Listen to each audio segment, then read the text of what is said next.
7/3/1990. काय नाव होतं? प्रकाश परिहारे. प्रकाश.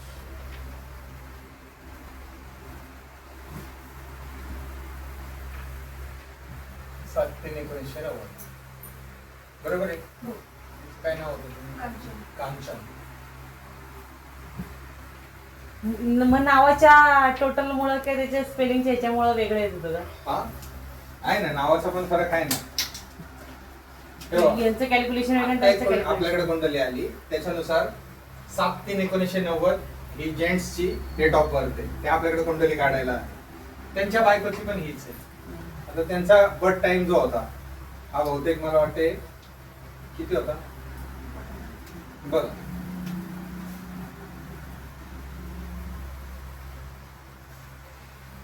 Birth time 11 PM. 11 PM Rajasthan. बरोबर आहे.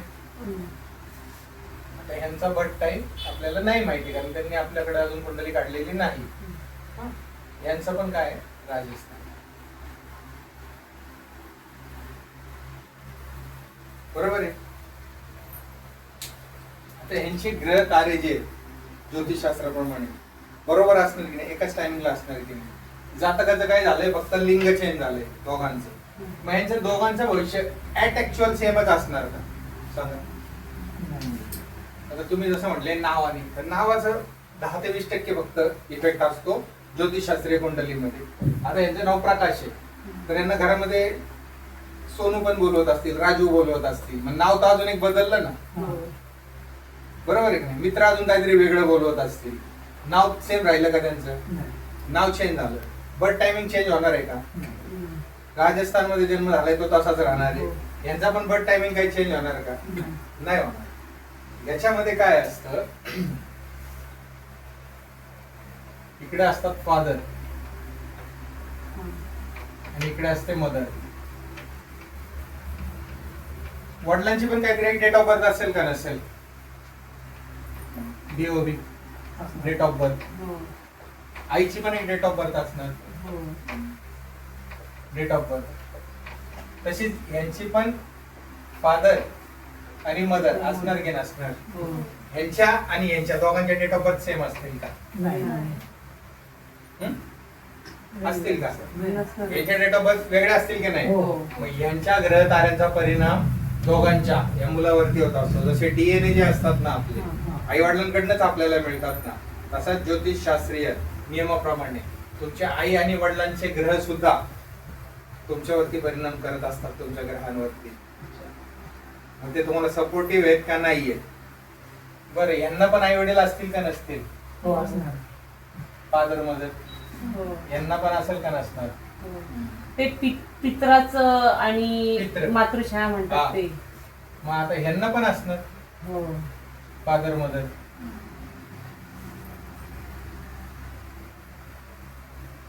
फादर मध्ये F पहिला लिहिलंय, फादरच पहिलं का?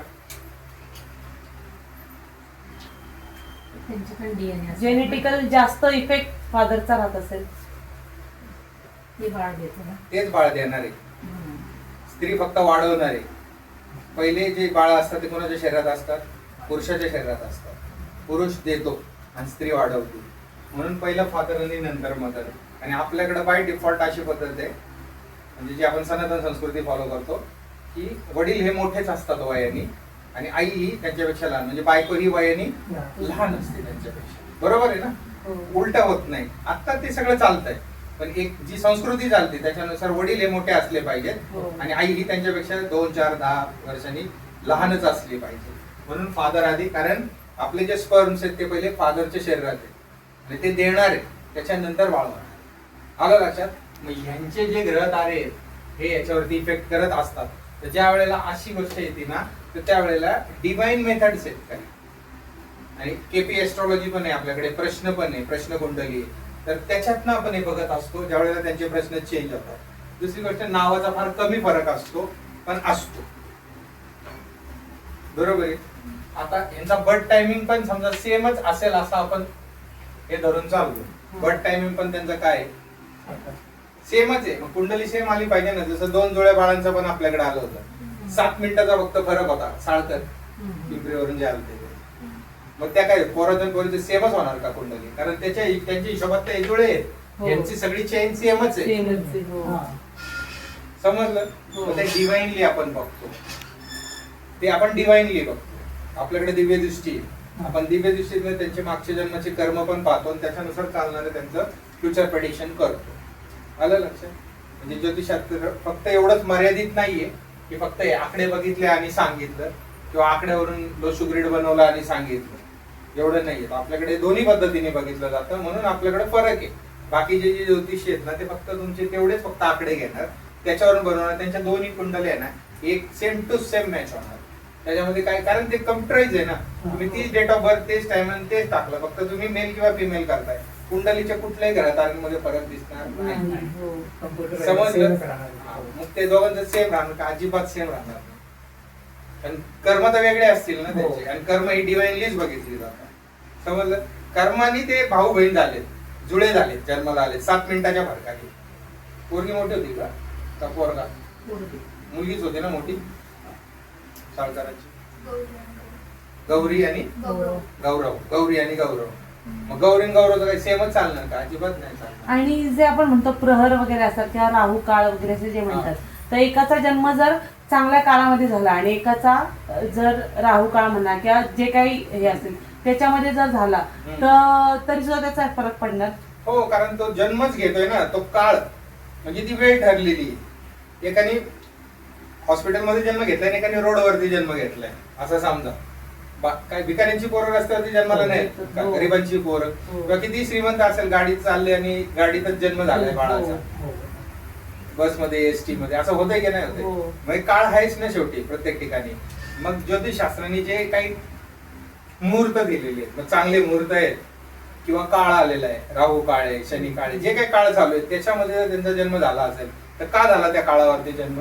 कारण युनिव्हर्सने ते ठरवलेलं आहे की त्यांनी आयुष्यामध्ये ते भोगायचंय, त्यांना आयुष्यामध्ये ते भोगायचंय. आणि ही काय कर्माची परतफेड आहे ना. मग कर्माची परतफेड जर आपल्याला करायची तर त्याच्यासाठी काहीतरी डिवाइन प्लॅन असेल का नसेल? त्या डिवाइन प्लॅन वरती तिथंच जन्म झाला, तसाच झाला. आपल्या इथे एक अशी केस झाली की बाळाला जन्म देता देताच ते पहिलं बाळ वारल्यानंतर ती बाई पण वारली. मस्त. मग काय त्यांचा काय दोष होता? आता चांगलं तर होते, एकदम तरुण, पहिलंच बाळ होते, पहिली डिलिव्हरी होती, पण ती सून पण मेली, ते बाळ पण मेलं, मुलगा पण मेला. असं बाळ आणि ती बाई दोघंही मेले. मग काय कशा असं का होतं? याला कारण काय?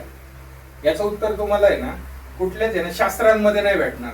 त्याचं उत्तर आहे एकच आहे की परमात्म्याला काही देणं घेणं नाहीये तुमच्याशी. तुम्ही जगता का मरता किंवा काय, तुमच्या स्टोरी अशा लिहिलेल्या आहेत. कुठे तुम्हाला मारायचंय ते लिहिलेलं आहे.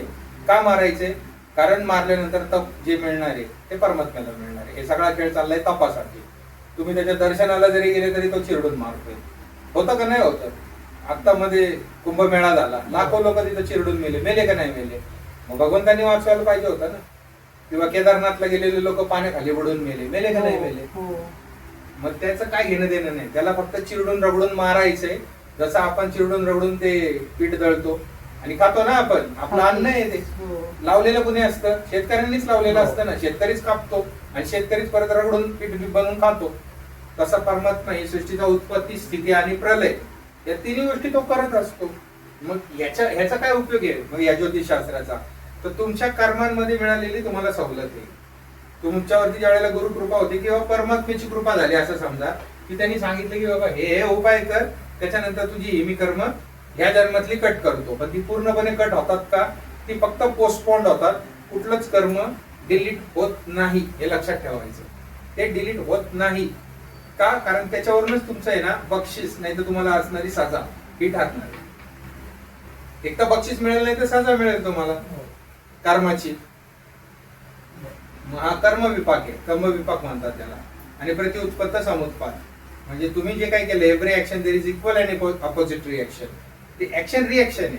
मग आता तुमचं जे लाईफ चाललंय हे काय आहे? Action reaction. आणि दुसरी गोष्ट, ज्या वेळेला ह्या दोन्ही डेट ऑफ बर्थ एकत्र आले आणि ते दोघही जण एकत्र आलेले आहेत, एकाच डेट ऑफ बर्थ वरचे, म्हणजे एकाच दिवशी ज्यांचे जन्म झालेले आहेत, एक फिमेल शरीरामध्ये एक मेल शरीरामध्ये, याला आम्ही आध्यात्मिक भाषेमध्ये म्हणतो ट्विन फ्लेम.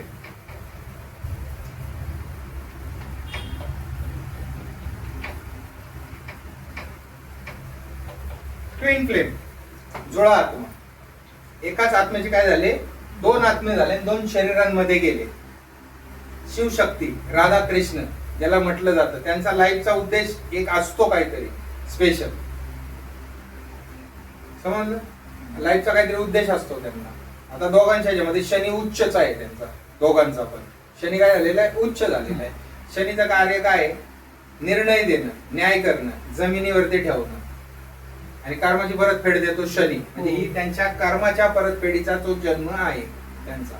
पण एकादनी एक स्त्रीच्या शरीरात जन्म घेतला आणि तोच जीवात्मा, म्हणजे एक ग्लास भर पाणी घेतलंय, त्यातला अर्धा ग्लास तिकडे टाकला, अर्धा ग्लास तिकडे टाकला, आणि ते दोन्ही मध्ये पाणी सेमच आहे ना का, वेगवेगळे, पण स्टोरी वेगवेगळ्या जगणार आहे ना. एक स्त्री शरीरातनं जगणार आहे आणि एक पुरुष शरीरातनं जगणार आहे, हे लक्षात ठेवा. तर ते ट्विन फ्लेम आहे. ट्विन फ्लेमचा उद्देश काय, फक्त त्यांना एकत्र लाईफ जगायचंय, बाकी दुसरं काही नाही करायचंय. पण भावना काय झाली जन्म घेताना, मला स्त्री पण व्हायचंय, मला पुरुष पण व्हायचंय, ही भावना झाली. मरताना काय भावना झाली, पुरुष पण व्हायचे, स्त्री पण व्हायचे. 50-50 मध्ये झालं. नशीब 50-50 मधला नाही झाला. 50-50 मधला म्हणजे थर्ड जेंडर नाही झाला. समजलं का? मग ही परमात्म्याची कृपाच आहे की एक या शरीरात आणि एक या शरीरामध्ये, आणि परत एकत्र आणून जुळवलं. जरी वेगळे वेगळे राहिले असते तर लाईफ टाईम असं हरवल्यासारखे राहिले असते की काहीतरी करायचंय, काहीतरी राहते, असे चुकल्यासारखे राहिले असते. युनिव्हर्सने काय केलं, पुन्हा एकत्र आणलं, कारण एकच लाईफ जगायचंय, एकत्रच लाईफ जगायचंय. असे असतात युनिव्हर्सचे वेगवेगळे खेळ.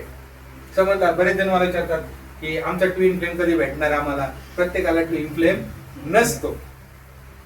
प्रत्येकाला काय असतं मग, सोलमेट. सोलमेट काय असतं, सोलमेट. ट्विन फ्लेम आणि सोलमेट मध्ये जमीन आसमानचा फरक आहे. प्रत्येकाला सोलमेट भेटेल का, तर 50-50% चान्स आहे. याच्यामध्ये 1% चान्स आहे. किती? ट्विन फ्लेम यांना अवतार कार्य असतं, काहीतरी कार्य असतं तेव्हा ते एकत्र येतात. समजलं? ट्विन फ्लेमला कार्य असतं काहीतरी, आणि सोलमेटला कार्य काही नसतं, फक्त लव. हा एवढाच विषय असतो. प्रेमाची पूर्तता करणे. मग अशा लोकांची मे बी लव्ह मॅरेजेस होतात. राहिलेले ऍडजस्टमेंट राहिलेले ऍडजस्टमेंट हा तेच की ऍडजस्ट करायचे लाईफ टाईम. समजलं का एकमेकांना. ट्विन फ्लेम विसरून जावा. जे पण विचारतात प्रश्न की आमचे ट्विन फ्लेम कधी भेटणार, तर ट्विन फ्लेम वगैरे काय भेटत नसतं प्रत्येकाला. मग त्यांना असं विचारायचं की तुमच्या लाईफचं काही कार्य आहे का, एवढं मोठं कार्य आहे का तुमचं की तुम्हाला ट्विन फ्लेम पाहिजे, की तुमच्या ज्याने ते काम होणारच नाहीये म्हणून ट्विन फ्लेम पाहिजे तुम्हाला. आणि ती परीक्षा लई घाणेरडी असती, फार मोठी परीक्षा असती ट्विन फ्लेम्सची. ज्या वेळेला ते येतात, म्हणजे समजा असं धरून चाला की एखादा छत्रपती आहे आणि त्यांची बायको आहे, तर तिच्या परीक्षा अशा असतात की छत्रपती बघायला सुद्धा भेटत नाहीत लवकर, एवढे युद्धावरती असणार आहेत. आलं का लक्षात? आणि तिने त्यांचं राज्य सांभाळायचंय. ते गेल्यानंतर त्यांच्या वारसाला जागवायचं आहे, त्याला पुढं सत्ता हस्तांतरित करायची.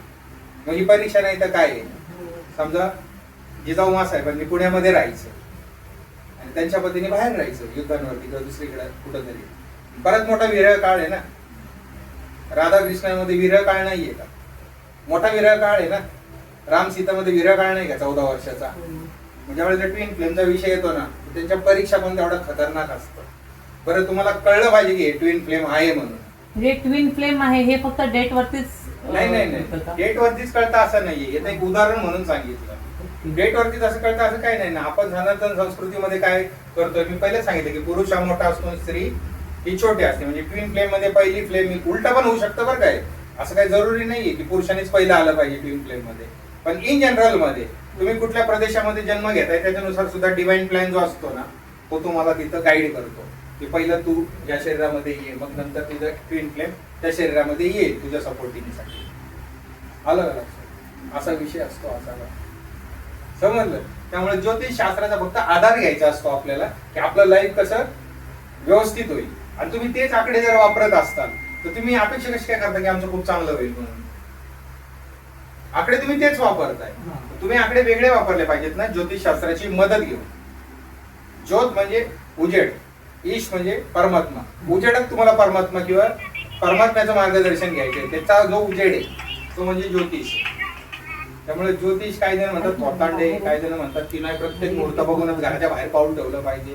हे दोन अति आहेत, हे त्यासाठी नाहीच आहे. ज्योतिष तुम्हाला फक्त एक सपोर्टिंग आहे, एक आरसा आहे. असं समजा एक आरसा समोर ठेवलाय आणि तुम्ही सकाळी उठलेले आरशामध्ये बघितलं तर केस विंचकटलेले दिसणार आहे ना, त्याचा काय दोष आहे त्या आरशाचा? तो आरसा कशासाठी की त्यात बघून तुम्ही केस व्यवस्थित करा, हे तुमच्या हातात आहे ना. तो नाही काही चेंज करणार आहे, तुम्हाला चेंज करायचे, पण तो दाखवेल की तुमचं इथं हा इकडे केस गेलेत, चेहरा असा झालाय, दाढी इकडे तिकडे फिसकटलेली आहे, घ्या कमवा आणि दाढीवर फिरवा. सिंपल. तसं ज्योतिष तुम्हाला फक्त आरसा आहे, तो दाखवल की तुमचे आकडे हे बोलतायत, इकडे फिसकटलंय तिकडे फिसकटलंय, हे करून घे सेट. समजलं? एवढंच आहे. हे जर समजलं तुम्हाला तर ज्योतिषाला कधी तुम्ही थोटांड म्हणून नाही बघणार, किंवा ज्योतिष म्हणजे फार काहीतरी असं आहे की जगामध्ये चमत्कार घडवून टाकल, मग कोण गरीब नसतं राहिलं किंवा काही नाही. ज्योतिष तुम्हाला आरसा आहे, तो दाखवतोय की तुमचं इथं चुकतंय, हा आकडा तुमचा तुम्हाला त्रास आहे की हा ग्रह इथं डिवाइन प्लॅनने तर ठरवलं ना राहू काळात तुमचा जन्म होणार का कुठल्या काळामध्ये जन्म होणार, बरोबर आहे की नाही? पण तिथं आल्यानंतर ही गुरुकृपा आहे, तुमचा गुरु ग्रह स्ट्रॉंग असेल, तुम्हाला कुठले तरी वाडवडिलांचे आशीर्वाद असतील, म्हणून तुम्हाला हा मार्ग दिसतो की बाबा हे बघा इथं इथं चुकतंय, हे दुरुस्त करून घ्या, तुमचं आत्ताचं लाईफ व्यवस्थित होणार. पुढचं होणार का पुढच्या जन्मांचं कोण गॅरंटी घेत नाही, कारण आत्ता जे फेडलं नाही ते तुम्हाला पुढच्या 4 जन्मांमध्ये परत फेडावं लागेल. म्हणून संत काय म्हणतात, ठेवेले आनंदे तैसेची राहावे, चित्ते असू द्यावे समाधान. समाधान ठेवा ना जे मिळालंय ते.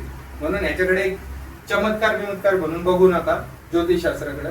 ज्योतिषशास्त्राकडे एक आरसा म्हणून फक्त बघा. जर तुम्ही या दृष्टीने जर बघितलं ना तर तुम्ही खूप प्रगती करू शकता लाईफमध्ये. कारण हे एक शास्त्र आहे ना.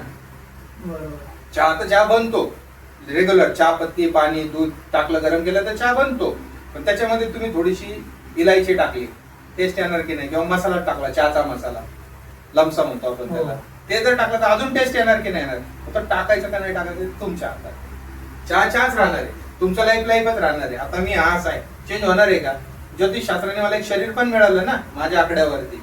प्रत्येक आकड्याचं एक शरीर आहे, 1 नंबरचं शरीर, 2 नंबरचं शरीर, 3 नंबरचं शरीर, त्याचे ऍट्रिब्यूट्स आहेत, त्याचे काहीतरी गुण आहेत. 1 नंबरला जन्मलेल्याचं शरीर कसं असेल, 2 नंबरचं कसं, फक्त तेवढे 1-2 आकड्यांवरती नसतं, पूर्ण सगळ्या आकड्यांवरती तुमचं शरीर ठरतं. पण मेन कॅरेक्टरिस्टिक काय आहे? ड्रायव्हर, त्याला आपण ड्रायव्हर म्हणतो, मुलांक म्हणतो. तो मुलांक काय आहे ना ते ठरवतो तुमचं शरीर काय आहे आणि विचार कसे करता. आणि जो डेस्टिनाईन नंबर आहे म्हणजे सगळे टोटल एकत्र केल्यानंतर भाग्यांक होतो, तर तो भाग्यांक ठरवतो की तुम्ही काय करणार लाईफ मध्ये किंवा काय केलं पाहिजे तुम्ही लाईफ मध्ये. ते जर करत नसतात तर मग अपडाऊन अपडाऊन असतो. समजलं का? तुमचा ड्रायव्हर काय? 2 आणि कंडक्टर काय यांचा? 4. 2 आणि 4. आता हे बघा 2 आणि 4, हा झाला ड्रायव्हर ना हा झाला कंडक्टर, बरोबर आहे? म्हणजे याला आपण म्हणतो मुलांक आणि भाग्यांक. तुमचं भाग्यांक काय आहे? बुद्धीचं काम करणं, डोक्याने काम करणं. तुम्ही जर कष्टाची कामं करत बसले ना तर तुम्ही तेवढं लाईफ नाही जगू शकत जेवढं लाईफ जगायचंय तुम्हाला. का? कारण डेस्टिनीने काय ठरवलं होतं, तुम्ही काय करायचंय? डोक्याचं काम करायचंय. म्हणजे तुम्ही अभ्यासाचं काम केलं पाहिजे, कम्प्युटरचं काम केलं पाहिजे, किंवा ज्याच्यामध्ये बुद्धीचा वापर आहे अशीच आर्किटेक्चर केलं पाहिजे, या टाईपमध्ये. कारण ही डेस्टिनी आहे तुमची. तसं प्रत्येक ड्रायव्हर कंडक्टरची आहे ना डेस्टिनी टाकलेली असते. तुझं ड्रायव्हर कंडक्टर काय? 5 आणि 7. 5 आणि 7. आता हे 5 काय आहे? हे कम्युनिकेशन स्किल आहे, कम्युनिकेशन स्किल. पण हा 5 कितीचा बनलेला आहे? 14चा. तिथं हे बघितलं जातं. हा जर कम्युनिकेशन आहे आणि कम्युनिकेशन होत नाही तर 4 मुळे कम्युनिकेशन होत नाही. एक म्हणजे काय? इगो. एक म्हणजे काय? सूर्य. एक म्हणजे काय? पिता. इगोइस्टिक राहूया, त्याच्यामुळे कम्युनिकेशन होत नाही. म्हणजे काय होतं? अंतर्मुखी होतो माणूस, खूप विचारी होतो. पण मी काय सांगितलं, हा 14 नंबर जो आहे सुभाषचंद्र बोस, बाबासाहेब आंबेडकर यांचं आहे ना 14 तारीख, 14 एप्रिल आहे ना त्यांची. मग हे लोक अंतर्मुखी लोक आहेत. मग ह्यांनी यांच्या स्किलचा वापर, बुद्धीचा वापर केला पाहिजे आणि तसं कम्युनिकेशन यांचं झालं पाहिजे, तरच लाईफ सेटल राहते. जर नाही झालं तर लाईफ सेटल राहणार नाही. बरं, यांचं हे कम्युनिकेशन 5 म्हणजे मी काय सांगितलं, कम्युनिकेशनचा आकडा आहे हा स्थिरतेचा आकडा आहे, सेंटरचा आकडा आहे हा. माझा पण हाच आहे 5 आकडा. मी कम्युनिकेट करतोय का नाही करतोय? जर मी कम्युनिकेट करतोय तर मी बघा खुश आहे. ज्या वेळेला मी बोलतोय ना, एक वेगळी एनर्जी माझ्यामध्ये संचारते ज्या वेळेला बोलतोय, कारण माझा मुलांकतोय बोलणं, हेच शरीर आहे माझं.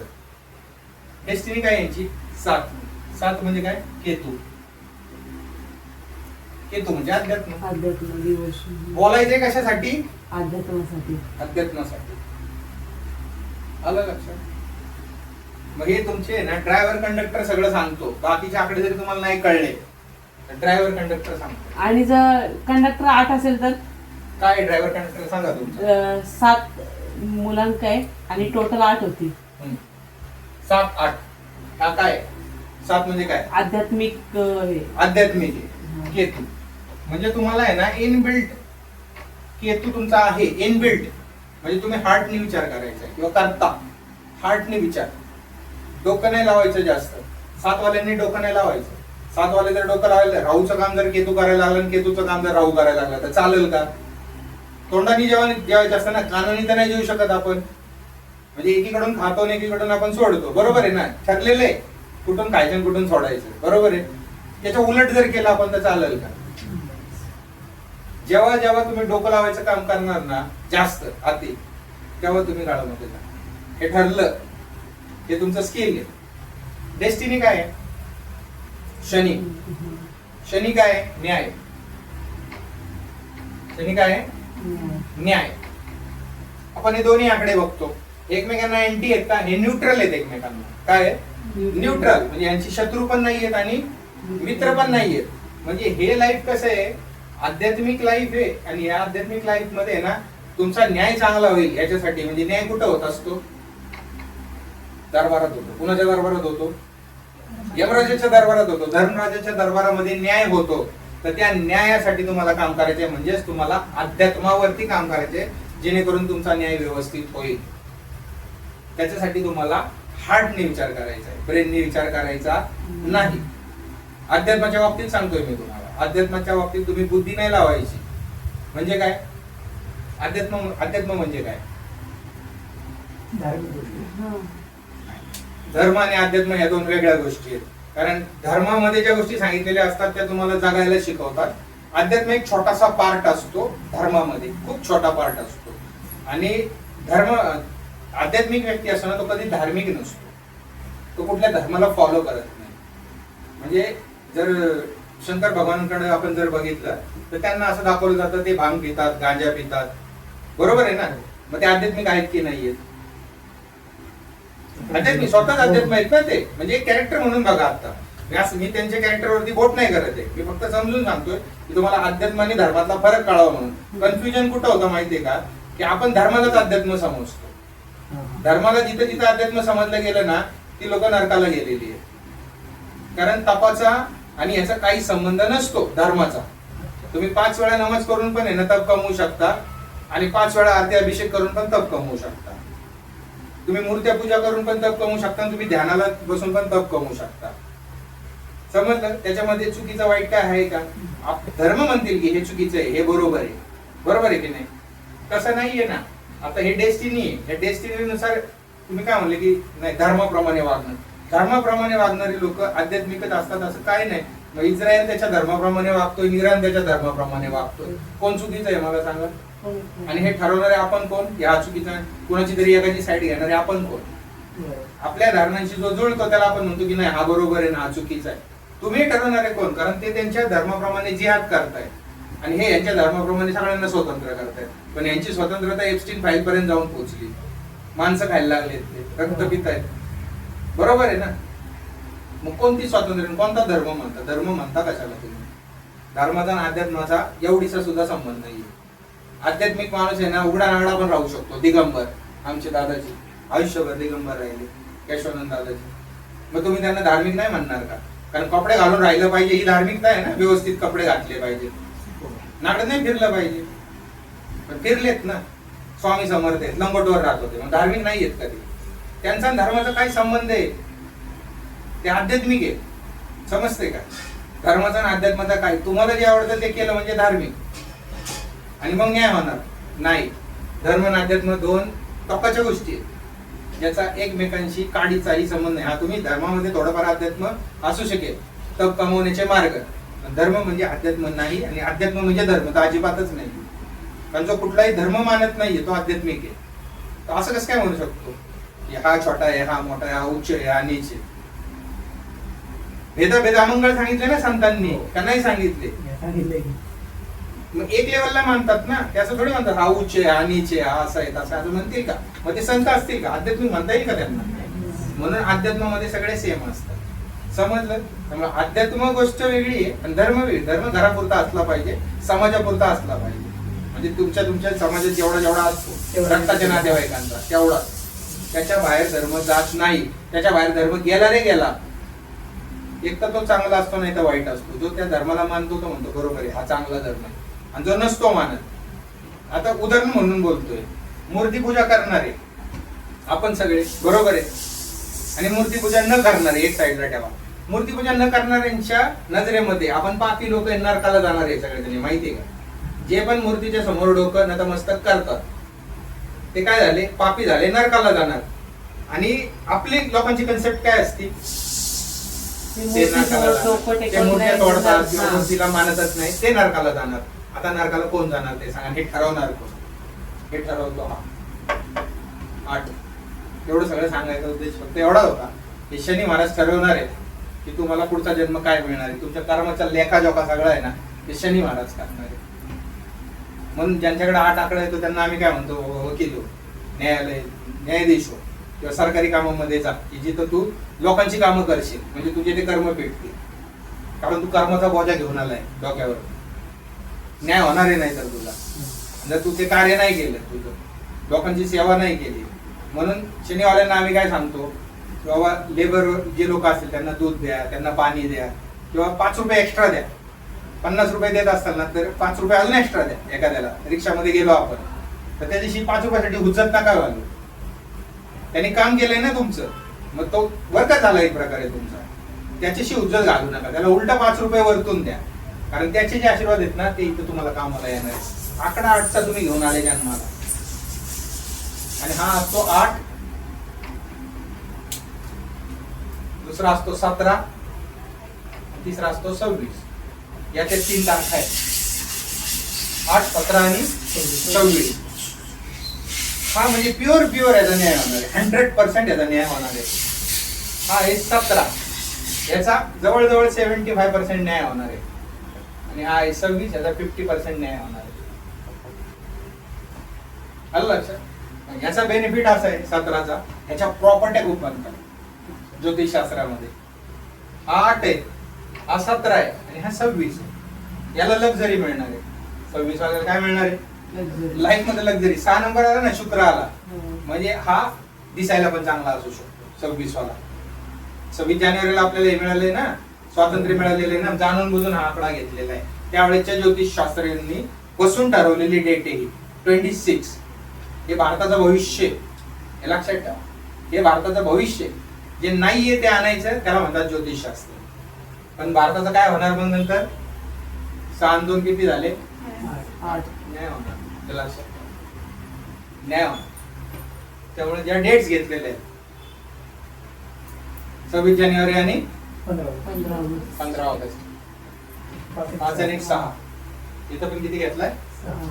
ते त्याच्या मागची ती कन्सेप्ट होती. आणि हा 2 जो आहे हा व्यापाराचा आहे. व्यापारी भारत होणार, व्यापार करणार, आणि व्यापारी राजा होणार भारताचा, की जो व्यापारी दिमाग म्हणजे ज्याचं डोकं जे असेल. म्हणून आता जे पण ज्योतिष भविष्य मालिका आहे ते काय म्हणतात की हा शेवटचा राजा आहे, शेवटचा पंतप्रधान आहे. याच्यानंतर पुढचा पंतप्रधान होणार नाही, याच्या पुढे राजा होणार. 10 राजे बनवणार आहेत अख्ख्या पृथ्वीवरती, त्याच्यामध्ये एक राजा आपला पण असणार आहे. समजलं? हे सगळं घडवून आणलं जातं, हे सगळं करून ज्योतिषशास्त्राची मदत घेऊन कितीतरी गोष्टी केल्या गेलेल्या आहेत. आणि जसे हे आकडे आलेले तसं तसं रिचनेस तर वाढत चाललेली. काय व्हायला लागले, जास्त 6 आल्यामुळे त्याचे ते उपाय होत नसल्यामुळं डाऊन होत चालली ना. नैतिकता डाऊन झाली का नाही झाली इंडियामध्ये? का पहिले जसे लोक होते 50-60 वर्षापूर्वीचे तसे आहेत का आता? शेजारी बसलेले विचार, शेजारच्या घरात कोण राहतो ते पण बघत नाही, बरोबर आहे ना? असं चाललंय. म्हणून हा 7 आणि 8 जो आहे ना, यांनी अध्यात्मासाठी लाईफ घालवायचे, आध्यात्मिक विचार करायचे, धर्म. म्हणजे आपलं मगाचं तसं झालं. मग अध्यात्म म्हणजे नक्की काय? अध्यात्म म्हणजे तप कमवणे आणि स्वतःच्या जीवात्म्याला मुक्त करून घेणे. आता तुम्हाला हे शरीर मिळाले, बरोबर आहे, या शरीरासारखं पुढचं शरीर मिळण्यासाठी जे केलं जातं ते म्हणजे तुमचे चालीरीती, किंवा आम्ही असं वागलो म्हणजे आम्हाला स्वर्ग मिळणार, हे केलं म्हणजे नरक मिळणार. या कन्सेप्ट तर सगळीकडे आहे की नाही, स्वर्ग नरकाच्या? अध्यात्माचा स्वर्ग नरकाशी काही संबंध नसतो. अध्यात्माचा संबंध फक्त आणि फक्त तपाशी असतो. तप, तुम्ही फक्त तप कमवायचं आणि या विश्वातून बाहेर व्हायचं, की जेणेकरून तुम्हाला पुन्हा एकदा असले आकडे नाही मिळावेत. कारण या आकड्यांमध्ये जर तुम्ही फसले, आणि किती फसणार तुम्ही, किती फसणार माहितीये का? आता हे कलियुग जे आहे हे आहे 4,32,000 वर्षांचं हे कलियुग आहे. हा, आताची 5,130 वर्ष होऊन गेले जवळजवळ. 5,130 वर्ष झाले. कलियुग किती वर्षांचं आहे? 4,32,000. 4,32,000 वर्षांचं. मग आता ह्याला जर तुम्ही ना, हे कलियुग आहे, बरोबर आहे, ह्याला तुम्ही जर 4 ने डिवाइड केले, चतुर्थ युग आहे ना हे, हो. ते किती येतं? 1,8,000. किती येतं? 108,00. 108,00. मग आपला फोकस आहे ना इथं असला पाहिजे. हा, ठीक आहे ना, जे काय असेल ते आपला फोकस इथं असला पाहिजे. म्हणजे आपण अध्यात्मामध्ये, आपला फोकस जर इथं नसेल, हे बरोबर आहे ना, समोर समोर करून दाखवलं असतं तुम्हाला. 12,000 देववर्षांचं, 12,000 देववर्ष. किती वर्ष? देववर्ष. हा, देवतांचा एक दिवस म्हणजे एक गुढीपाडवा ते दुसरा गुढीपाडवा म्हणजे एक दिवस. किती? एक गुढीपाडवा ते दुसरा गुढीपाडवा म्हणजे देवाचा एक दिवस, ज्यांना आपण देव म्हणतो. एक आपल्या 1 वर्षाचा त्यांचा एक दिवस. वेदांनी 360 दिवसांचं 1 वर्ष मानले. किती? 360. करा, किती होतात? 12 × 360 कर ना. त्याचं गणित सांगतो ना काय कसं आहे ते. 12 × 360.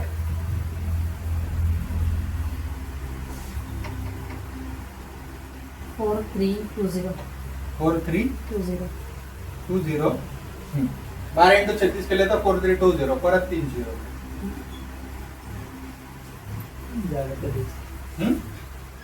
एक 2 3 4, 1 2 3 4 आलं. 4,32,000 वर्ष. म्हणजे आत्ताशी आपण देवांच्या एका वर्षामध्ये आपलं कलियुग संपवतो. समज, देवांचं 1 वर्ष आहे फक्त. मग देवांचं 1 वर्ष तर परमात्म्याचं किती झालं ते? 1 सेकंड नाहीये परमात्म्याचा, फ्रॅक्शन ऑफ सेकंड आहे. तेवढीच तुमची परीक्षा चालली, त्यासाठी ते आकडे मिळाले. 7 8 4 5 5 7 हे आकडे तेवढेच आहेत. पण ह्याच्यामध्ये तुम्ही अडकून जाणार 4,32,000च्या खेळामध्ये. समजते का काय बोलतोय ते? आणि आपण हे जी डिग्री समजवतो 360 720 1080 डिग्री, म्हणजे 360 मध्ये काय सांगितलंय? 36. 360 बरोबर आहे. 360 काय? डिग्री म्हणजे 0. 360 डिग्री म्हणजे 0, 0 आहे ना सगळं, बरोबर आहे की नाही? याचे स्टँड्स किती आहेत आपले डीएनए चे? 12. करा. 4,32,000. आणि 100 वर्षाचं आयुष्य माणसाचं. कलियुगातलं वय जे आहे ते 100 आहे. 4,32,000. आला आकडा फिरून फिरून खरा आला. आपण काय वेगळं सांगतोय का? सोपं करून दिले. आई काय करते? बाळाला चुरून चुरून देतील, तोंडात घालते. बाई एवढंच कर, याच्यापेक्षा जास्त डोकं चालू नको, याच्यापेक्षा जास्त डोकं चालू नको. कारण तो 7 आकडा जर घेऊन आलाय तर स्टॅम्पिंग करून आलाय लाईफ मध्ये. इथं असू द्या नाही तर इथं असू द्या, स्टॅम्पिंग करून आलाय. आध्यात्मिक न्याय होणार आहे तुमचा. अध्यात्मासाठी जन्म आहे तुमचा. तर तुम्ही एक जरी 7 आहे तुमच्या अख्ख्या कुंडलीमध्ये, परत बोलतोय, रिपीट करतो, जे पण 7 घेऊन आलेले आहेत त्यांच्या कुंडलीमध्ये कुठं पण 1 वेळा जरी असेल तरी ते अध्यात्मासाठी आले. कारण हा प्राप्तीचा काळ आहे, सुवर्ण काळ आहे हा.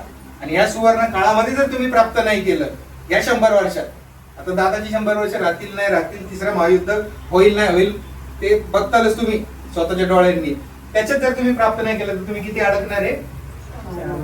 4,32,000 वर्ष अडकणार, 5,000 वर्ष सोडा. आणि ते किती जन्म होतील याच्यात तुमची माहिती? ते कितीतरी योनी फिरून येतो म्हणतात. सतयुगामध्ये 1,00,000 वर्षाचं आयुष्य असतं माणसाचं. इथं 100 ने गुणायचं ना, तर तिथे 1,00,000 गुणायचं, इंटू 1,00,000 करायचं. सांगा कशी हालत खराब होईल. म्हणून जे म्हणतात ना आम्ही बघून घेऊ किंवा जे होणार आहे ते होणारच आहे, तर ते एवढं गंमत जम्मत नाही. मग अध्यात्म कशासाठी आहे? तप कमवण्यासाठी आहे. अध्यात्म म्हणजे काय आहे? तप आहे. समजलं? तप. तुम्ही तप कमवायचं आणि बाहेर निघायचं. कारण देवी देवतांना काय पाहिजे? तप. परमात्म्याला काय पाहिजे? तप. तुमच्यावरती कर्ज आहे, जसं ऊस त्यांनी लावलाय आणि मग तो आता घालणारच आहे ना ते याच्यामध्ये मशीन मध्ये, रस पाडणारच आहे ना, कारण तो लावलायच त्याच्यासाठी. तसं मनुष्याला जन्माला घातलाय तपासाठी. कुठलं कुत्रा मांजर असं तपाला बसलेलं बघितलंय का? माणूसच बसतो ना तपाला, म्हणजे तप मार्ग आहे की नाहीये? आहे. तुम्ही बघा ना, बसताना पण असे बसतात शांततेत, अवतार साधू संत जे काय असतील ते तप करतायत कंटिन्यू. कशासाठी? या खेळातनं बाहेर येण्यासाठी. समजलं? हे झालं कलियुगाचं. असंच 2-2 शून्य पुढे वाढवायचे, कारण 1,00,000 वर्षाचं आयुष्य असतं सतयुगात, 10,000 वर्षाचं आयुष्य असतं त्रेतामध्ये, द्वापर मध्ये असतं 1,000 वर्षाचं, आणि कलियुगामध्ये असतं मनुष्याचं 100 वर्षाचं. कळलं? मग देवांचा भक्त किती चाललाय आता? 1 वर्षाचा काळ लोटलेला नाहीये. आताशी 5,000 वर्ष झाले. कुठल्या कोपऱ्याला आहे? त्यांची पाठ पण नाही. तुम्ही म्हणता "ए, आम्ही नाही म्हणत." नका म्हणू. तुम्ही जर उत्तर ध्रुवावरती गेले, उत्तर ध्रुव म्हणजे टुंड्रा प्रदेश वगैरे, अंटार्क्टिका, ऐकले काय शब्द? बर्फ असतो तिथं नेहमी. 6 महिने दिवस आणि 6 महिने रात्र असते. तिथं महिनाभर तुमची सकाळच चालती. महिनाभर सकाळचं वातावरणच चेंज नाही होणार 1 महिना. जाऊन बघा किंवा इतिहास वाचा किंवा गुगल वरती सर्च करा, असं आहे की नाहीये. नॉर्वे. ज्यांना माहिती त्यांना माहिती आहे. आम्ही जेव्हा सांगतो एवढं मोठे गणित असतात, बाबांना डिप्रेशन मध्ये जातात, थोडक्यात उरकतोय, थोडक्यात उरकान चाला, नाही तर हे सांगत बसलं ना तुमचं डोकं काम नाही करणार. आणि हे आर्यांचं ज्ञान आहे. भारताला जे आर्यवर्त म्हटलं जायचं, आता आर्य कोण? 24 तीर्थंकर, 28 बुद्ध, त्यांची सगळी शृंखला. मग ते टुंड्रामधनं आलेले कोण? इतिहासात आपल्याला नाही पडायचं. आपल्याला फक्त त्यातलं ज्ञान वाचायचं की ते ज्ञान काय सांगतंय ते. आणि मी हे तुम्हाला सिद्ध करून दिलं की नाही दिलं? 360 डिग्री मध्ये कसं बसलंय सगळं ते मी सोप्यामध्ये सांगतो. 36 नत्रेवाली माया आहे, याच्यातून बाहेर निघा. 36 चक्र आहेत, ते तोडून बाहेर निघा. रेडीमेड तप देतोय, रेडीमेड तप ज्ञान चालू बाहेर, कारण तुमच्याच्याने होणार नाही. समजलं? म्हणून अध्यात्म म्हणजे तप गोळा करणे. जसं मधमाशी काय गोळा करते? मध गोळा करते. कशातनं गोळा करते? जर ती फुलावर जाऊन बसली नाही तर ती तप गोळा करू शकते का? तुम्ही जर गुरु सहवासात आलाच नाही तर तुम्ही तप गोळा करू शकता का? सिंपल प्रश्न आहे माझा. तुम्ही हे डोळ्यांनी बघताय की नाही? कर्मभूमीत आहे की नाही? कर्म तर करावं लागेल की नाही? करावं लागणार. आता जर तुम्ही इथं आले नसते तर हे नॉलेज तुम्हाला मिळालं असतं का? मी माझं शांततेत बसतो असतो. आमची लिस्ट चालली, आमचं कार्य चाललंय. जे कार्य ते करतात तिथं, आम्ही करतोच इथं कार्य. तुम्ही आले, आज तुम्हाला पण कळलं ना काहीतरी वेळ आहे बाबा. जमिनीमध्ये जे सोनं असतं, सोनं, ते सोनं ओढून घेते ती मधमाशी. पण ते सोनं कुठपर्यंत आलेलं असतं? फुलापर्यंत. ते ओढायचं काम कोण करते? मधमाशी करते. सोनं आहे, सोनं ते. म्हणून त्या माताला म्हणतात 24 कॅरेट सोनं. आणि आपण सगळ्यांना किती कॅरेट सोनं खायला लावलंय? 24 कॅरेट. त्याच्या खालचं मध खायचं नाही, 24 कॅरेटचं मध खायचंय तुम्ही सगळ्यांनी.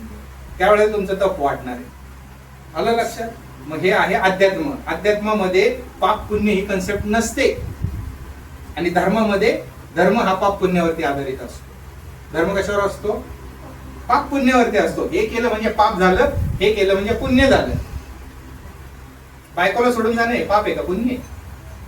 धर्माच्या हिशोबाने 7 फेरे घेतो ना आपण, आणि 7 फेऱ्यांमध्ये म्हणतो की मी तुझी आणि मग जे दीक्षा घेतात किंवा लग्नानंतर संन्यास घेतात, मग त्यांनी पाप केलं म्हणायचं का पुण्य केलं म्हणायचं? त्यांनी धर्माच्या हिशोबाने पाप केलं आणि अध्यात्माच्या हिशोबाने पाप पुण्यच नसतं. परत एकदा रिपीट करतो, अध्यात्माच्या हिशोबाने पाप पुण्य असतं का? नसतं. त्यांनी पापही नाही केलं, पुण्यही नाही केलं. आता तुम्ही पैसे घेऊन जा एखाद्या वाण्याच्या दुकानामध्ये, मारवाड्याच्या दुकानामध्ये, आणि त्याला ते पैसे द्या, म्हणा 1 किलो साखर दे. तो देईल का नाही देणार? तो हे विचारतो का की तू चोरून पैसे आणलेत का कमवून पैसे आणलेत का बापाच्या खिशातनं तू चोरून आणलेत, असं विचारतो का? तो काय करतो? व्यवहार आहे की नाही? मग हा फक्त व्यवहार आहे विश्वातून बाहेर निघण्याचा, बाकी दुसरा काही नाही अध्यात्म म्हणजे. मग त्याने गांजा पिऊन जरी तो बसला तरी तो शंकराचा भक्त आहे. तो एखाद्या मड्यावरती म्हणजे मेलेल्या डेड बॉडीवरती जरी ध्यानाला बसला अगोरी तरी तो अध्यात्म करतोय. आता हे चांगलं आहे का मड्यावरती बसायचं आणि साधना करायची? शंकराचे तुम्ही उपासक आहे ना, मग शंकराला तर हेच पाहिजे सगळं. शंकर कुठं असतात? स्मशानभूमीत असतात ना. का असतात मग स्मशानभूमीत? तपसाठी, तपासाठी, की राग घेणाऱ्या अंगाला लावणार. कारण शरीरामध्ये तप होतं ना, जाळलंय आता ते, मग ते तप पडलंय ना तिथं, मग ते अंगाला लावणार. चिताभस्म म्हणतात त्याला. इथं लावणार 3 टिक्के लावतात की नाही लावतात? पाहिले का नाही कधी? पाहिले. नाही तर मी बोलत बसायचं तिकडे म्हणजे आपल्या दुनियाच्या बाहेरच वाराणसीच्या तिकडे पण हे चालतं हा. म्हणतात. तिथे ते एक हेच आहे ना, मणिकर्णिका, हा हा हा, त्या घाटावरती घाटावरती हीच विद्या चालती ना सगळी हा. वाराणसीमध्ये. मग ते अध्यात्म आहे, ते अध्यात्म आहे. कारण ते तप कमवतात. त्यांचा मार्ग तामसिक आहे. मार्ग 3 आहेत, तामसिक, राजसिक आणि सात्विक. मार्ग 3 आहेत. आता सात्विक मार्ग म्हणजे तुम्ही ध्यानाला बसायचे आणि तप कमवायचे. पण माझ्या माहितीमध्ये बुद्धानंतर कोणी बुद्ध झालेला नाही, महावीरानंतर कोणी ध्यान करून महावीर झालेले नाहीत. हा, ते अर्हंताच्या कुठल्या तरी एखाद्या स्टेप पर्यंत पोहोचतात. पण अर्हंतानंतर पण पुढे 7 स्टेप आहेत. त्यामुळे माझ्या माहितीत तर कोणी झालेले नाहीये. तुम्हाला माहिती असेल तर सांगा. आता म्हणतात की होणारे कल्की अवतार येणार आहेत, किंवा बुद्ध येणार आहेत, किंवा येशू ख्रिस्त येणार आहे, असं म्हणतात. मी अजून पाहिलेले नाही. येतील त्यावेळेला आपण हात जोडू त्यांना, बरोबर आहे की नाही? म्हणून दुसरा मार्ग असतो तप कमवण्याचा. 2च मार्ग आहेत. एक तर वैराग्य आहे, बसा, ध्यान करा, तप करा, किंवा मग आघोरचे जे मार्ग आहेत त्यांनी करा, किंवा काय अजून असतील तसले करा. परडे घेऊन हिंडा, नाही तर काही करा. तप कमवा. कुणासाठी कमवा? देवी देवतांसाठी कमवा. का? कारण तुमची जर काही कामं केली तर देवी देवता थोडंसं तप घेतात त्याच्या बदल्यात. तुम्हाला सुखदुःखामध्ये रगडलं की तप बनतं, बरोबर आहे ना? हे तर मी सांगितलंय. सुख आणि दुःखामध्ये रगडलं की तप बनतं. घर्षणाने विद्युत आणि उष्णतेची निर्मिती होती का नाही होती? दगडावर दगड घासून बघा, आग लागती का नाही लागते? लाकडावर लाकूड घासून बघा, आग लागती का नाही बघा. तोच नियम आहे तप करण्याचा. जेवढे तुम्ही सुख आणि दुःखामध्ये घासले जाणार तेवढं तप तुमचं बनणार. म्हणून देव तुमच्याकडे तप, पण ते तप कुणाला कामाला येतं? देवी देवतांना आणि परमात्म्याला. तुम्हाला त्याचा काय उपयोग झाला? तुम्हाला फक्त परत बी बनवलं, जमिनीमध्ये रवलं, परत तुम्ही दुसरा जन्म घेतला, परत रवलं, परत जन्म घेतला. जन्म मृत्यूचा फेरा चालूच राहिला ना. समजलं का? मग अध्यात्म म्हणतं की हा फेरा कट करून टाक. किंवा अध्यात्म काय म्हणतं? जर त्यांच्याकडे शरीर आहे देवी देवतांचं, मग मला ते शरीर का नाही मिळणार? मी ते प्राप्त करणार. हे आहे अध्यात्म. आणि त्याचा विपर्यास जर झाला, जसं रावणाने काय केलं, डायरेक्ट मग अटॅकच केला की मला ते शिवलोकच पाहिजे आता. कारण तेवढं तप झालं होतं ना. रावणाने 9 वेळा 10 वेळा मुंडकं कापून दिलं होतं, माहितीये ना? हे तर हिमालयामध्ये मानसरोवरात रावण ड्रॉप वगैरे आहे बघा, तिथं साधना केली होती रावणाने. तेवढं तप झालं ना की शिवाचा लोक मागायला तिथपर्यंत डेअरिंग झाली की मला शिवाचा लोक पाहिजे आता, बरोबर आहे? मग हे तापाची व्हॅल्यू. हे तप ध्यानाने पण कमवता येतं, आणि हे तप रेडीमेड पण घेता येतं. रेडीमेड कोणाकडनं घेता येतं? जे संसारी गुरु आहेत त्यांच्याकडून तुम्हाला हे रेडीमेड मिळू शकतं. कारण डेस्टिनीने ते नंबर त्यांना देऊन तसं पाठवलेलं असतं की ते देतात. जसं भगवान बुद्धाचा पण मार्ग आहे, महावीरांचा मार्ग आहे, हा संन्यासाचा, त्यागाचा आणि वैराग्याचा मार्ग आहे. तसा कृष्ण भगवंतांचा जो मार्ग आहे तो भोगाचा आहे. कृष्ण भगवंतांचा जो मार्ग आहे तो संसाराचा आहे. समजलं? त्यांनी कधी कृष्ण भगवान म्हणले का सोडून जावा संसार? भोग म्हणजे 56 भोग तर त्यांना देत होते ना, प्रसाद, नैवेद्य. आता ते काही 56 ताटं खात असतील का? म्हणजे एक उदाहरण म्हणून बोलतोय. पण ते टच करतात. त्यांनी नजर जरी पडली ना तर त्यांनी त्याचा भोग घेतलाय, नजरेने भोग घेतला त्या अन्नाचा. समजलं? पण ते जिवंत आहेत ना शरीरामध्ये. मग असे गुरु ज्या वेळेला तुम्हाला भेटतात की जे तप देऊ शकतात तेच तुम्हाला तप देणार. बाकी तुम्हाला कोण तप देऊ शकत नाही. कारण प्रत्येक म्हणतात की आम्ही तुम्हाला मार्ग दाखवू, आम्ही तुमची जबाबदारी घेत नाही. मी मोक्षदाता नाही, मी मार्गदाता आहे. असं जर भगवान बुद्ध जर बोललेले आहेत की मी मोक्षदाता नाही, मी मार्गदाता आहे, मी मार्ग सांगेन की या मार्गाने गेलो आणि मी ते प्राप्त केलं, तुम्ही पण या मार्गाने चालून प्राप्त करा. किती जन्म जातील गॅरंटी नाही, कारण स्वतःच्याच जन्माचं त्यांनी काय सांगितलं, 10 kilometre bye 10 kilometre bye 10 kilometre एवढा खड्डा खोदायचा, 10 किलोमीटर 10 किलोमीटर आणि खाली पण 10 किलोमीटर, त्याच्यामध्ये मोहरी टाकायच्या आणि त्या मोहरी एक काढली इंटू त्याला आहे ना 10,000 करायचं, एवढे जन्म, एक मोहरी म्हणजे 10,000 जन्म, एवढे माझे जन्म झालेले, तेव्हा जाऊन मी बुद्ध झालो. तुम्ही किती मध्ये होणार ते सांगा. होणार आहे का? हेच झाला अध्यात्माचा विषय. म्हणून ज्या वेळेला कृष्ण भगवंत असतात त्यावेळेला कृष्ण भगवंत तुम्हाला रेडीमध्ये नेतात, रेडीमध्ये. तो त्यांचा मार्ग आहे.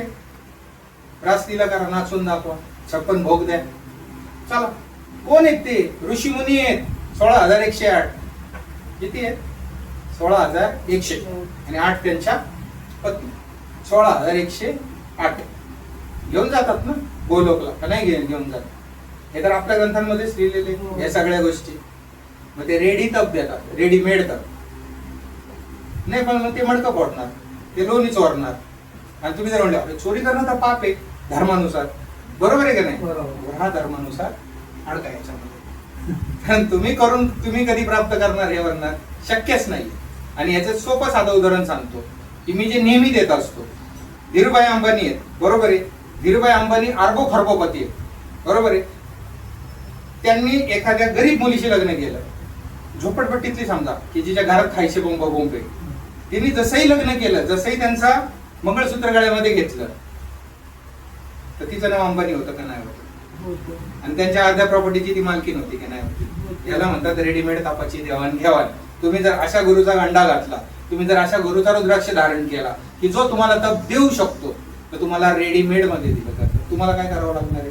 आता त्या पोरीला काय डोकं चालवावं लागलं का की मी एवढं करते तेवढं करते, या कंपन्या उभा करते आणि मग मी धीरूभाई अंबानीच्या लेवलला येते?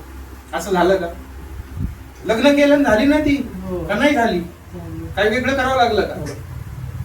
हेच आहे गणित, दुसरं काही गणित नाहीये. एक तर तुम्ही स्वतः हे पार करून जावा, नाही पार झाले तर पुढच्या हेच की मग पुढचे सतयुग येणारच आहे, त्रेता पण येणार आहे, द्वापर पुन्हा कलियुग आहे. काळाला काळाची काही कमी आहे का? काळ भगवंताला काळाची काही कमी आहे का? काळ भगवानच आहे, तो टाइमच आहे, तो काळाला कसली कमी? त्याच्याकडे काळ अनंत आहे. कारण तुमचा काळ देवांच्या काळापेक्षा खूप अल्प आहे. देवांचा काळ शंकर भगवंतांच्या पेक्षा खूप कमी आहे. काळ भगवंतापेक्षा शंकर भगवंतांचा काळ काळ भगवानापेक्षा खूप कमी आहे. काळ भगवानाचा काळ महाकाळापेक्षा खूप कमी आहे. काही घेणं देणं नाही त्यांना, त्यांच्यासाठी ही लीला आहे. म्हणून त्याला काय म्हणलंय त्यांनी? पल पल में, पल पल मध्ये विश्व बांधतात आणि पल पल मध्ये जातात. कारण त्यांचा पल आहे ना तो. आपला पल आहे का तो? आपला पल म्हणजे 100 वर्ष झाले ना. आणि त्याच्यामध्ये सुख दुःख कशासाठी? तपासाठी. मग हे जे मनुष्याचं शरीर मिळालंय याची कदर करा, याची किंमत करा. जर तुम्हाला या मनुष्य शरीराची किंमत जर नाही कळाली तर तुम्ही असाच वेस्ट घालवणार. कारण कुत्रा मांजर कपाला बसत नाही, त्याचं शरीरच बनलेलं नाही. आपला जो राईट अँगल आणि 90 डिग्रीचा आपला जो कणा आहे, 90 डिग्री ही जी आपल्याला मिळाली, ही आपल्याला कपापासून म्हणजे कमवण्यासाठी खूप असं योग्य असं शरीर आहे. म्हणजे ज्या त्या शरीरामधूनच जे ते प्राप्त होऊ शकतं. जसं आता माझा हा फोन आहे, मोबाईल फोन, या मोबाईल फोन मधनं समजा 5G असेल, 8G येईल का त्याच्यामध्ये? किंवा साधा ठोकळा फोन असेल उचलायचा, तर त्याच्यामध्ये युट्यूब येईल का? तसं प्रत्येक फोन तो पण आहे, फोन हा पण आहे. तसं प्राण्यांकडे पण शरीर आहे, मनुष्याकडे पण शरीर आहे. पण मनुष्याचं शरीर तप करू शकतं, प्राण्यांचं शरीर तप करू शकत नाही. कारण कुठलाही प्राणी हा परमात्मा नाही, मनुष्य हा स्वतः परमात्मा आहे. कसा परमात्मा आहे बघा? मनुष्य कल्पना करतो आणि बनवतो. मनुष्याने कल्पना केली ताजमहलची, ताजमहल बनवला. पिरॅमिडची कल्पना केली, पिरॅमिड बनवलं. जे काय बनलंय, एक चपाती जरी बनवत असेल तो, तर तो क्रिएटर आहे. का क्रिएटर आहे? कारण त्यांनी चपातीची कल्पना केली की आपण डायरेक्ट नाही खायचा भाऊ, आपण दळायचा, त्याचे चाढं बनवायचं, त्याला तेल लावायचं, त्याला मीठ पण टाकायचं चवीसाठी. हे फक्त क्रिएटर करू शकतो. म्हणून तुम्ही क्रिएटर आहे, पण तुम्ही झोपलेले क्रिएटर, तुम्ही जागे नाही. तुम्हाला माहितीच नाही की तुम्ही परमात्मा आहे. तुम्ही स्वतःची विश्व बनवू शकता, स्वतःची विश्व. कारण तुम्ही कल्पना करता आणि ते होत आहे की नाही? चपातीची कल्पना केली, चपाती आली का नाही? शिऱ्याची कल्पना केली, शिरा आला. तुम्ही बिल्डिंगची कल्पना केली, बिल्डिंग आलेली. तुम्ही विमानाची कल्पना केली, विमान आलंय का नाही आलंय? आता काही दिवसांनी तुम्ही गायब होऊन दुसरीकडे निघण्याची कल्पना केलेली आहे, ती पण आता लवकरच होती. हवेत उडणाऱ्या येत आहेत आता गाड्या. हे सगळं होतंय ना, टेस्ला कंपनीने तर आणलं ना या सगळ्या गोष्टी. मग हे सगळं होतंय म्हणजेच तुम्ही कल्पना करता आणि ते सत्यामध्ये उतरवता म्हणून तुम्ही परमात्मा आहे, पण तुम्ही स्वतःला विसरले. म्हणून आता तुम्ही इथं नाही क्रिएशन करायचं 360 डिग्री मध्ये, तुम्ही यायचे आता 1080 वरती. आणि त्याच्यासाठी लागणारे जे तप आहे, म्हणजे तुम्ही आता आहे ना 3 लाखाच्या खालचे दारिद्र्य रेषे खालचे नाही राहायचं.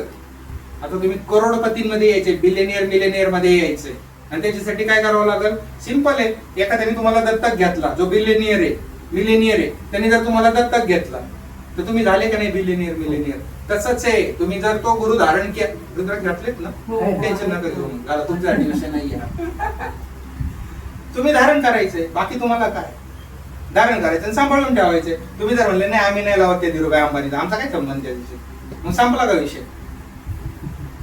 संपला का?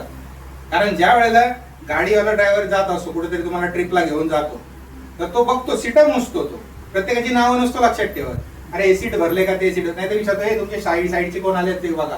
मी यांना काय म्हणतो, अरे ते तुमचे नातेवाईक काय आहे ना, त्यांना सांगा आपलं युट्यूब चॅनल हे ऐका ते ऐका ते ऐका. ऐकतील नाही ऐकतील त्यांचा विषय. तसं तो ड्रायव्हर काय बोलणार, ते आलेत का घ्या घ्या घ्या सगळ्यांना, एक लिमिट पर्यंतच थांबल. आणि एक लिमिट निघून गेल्यानंतर तो म्हणाल चला कारण जायचंय पुढे प्रवासाला, ते खाली राहतील. हा त्यांचा दोष असेल, तो त्या ड्रायव्हरचा दोष नसेल. तसं तुम्हाला हे प्राप्त करून देण्यासाठी दादाजी कटिबद्ध आहेत, वचनबद्ध आहेत. आणि वचन नाही, हा शब्द आहे, महादर शब्द आहे. जर तुमच्या कपाळाला बोट लावून जर देवी देवतांचे दर्शन घडवतो, तुम्हाला तिथपर्यंत नेणार आहे. तुम्हाला परमात्मा ऑलरेडी बनवले, पण तुम्हाला ते कळत नाहीये. डिवाइन मधले परमात्मा बनवले, ऍक्च्युअल मधले परमात्मा तर तुम्ही सगळे आहेच. मी तुम्हाला परमात्माच समजतो. सांगा, मांजरापासून वाघ तयार होईल का? मांजरापासून वाघ तयार होईल का? किती बी मोठ्याने मांजर ओरडली तर ती वाघाची डरकाळी फोडू शकते का?